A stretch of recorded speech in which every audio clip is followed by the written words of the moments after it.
VKR TV VKR voice ఇది నిజం మళ్ళొక మంచి ముచ్చటెత్తుకొచ్చిన ఇది చాలా ఇంపార్టెంట్ చాలా మందికి, ఎందుకంటే ఇంటర్ చదువుతున్నటువంటి విద్యార్థులకు చాలా ఇంపార్టెంట్. ఈ ముచ్చట మాత్రం ఖచ్చితంగా విని డెఫినెట్గా ఇది ఆల్రెడీ ప్రాసెస్ చేసుకోవాలా.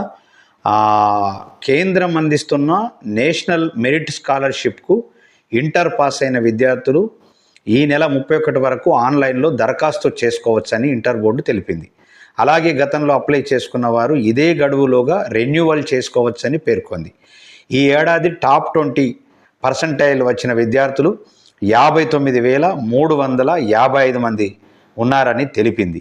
దరఖాస్తు చేసుకోవడానికి ఖచ్చితంగా వెబ్సైట్ వెళ్ళి డెఫినెట్గా దరఖాస్తు ఈ నెల 31 తారీఖు వరకు డెఫినెట్గా చేసుకోవాలని చెప్పేసి విద్యార్థులకు మర్చిపోకుండా తల్లిదండ్రులకు చెప్పి ఖచ్చితంగా చేసుకోవాల్సింది.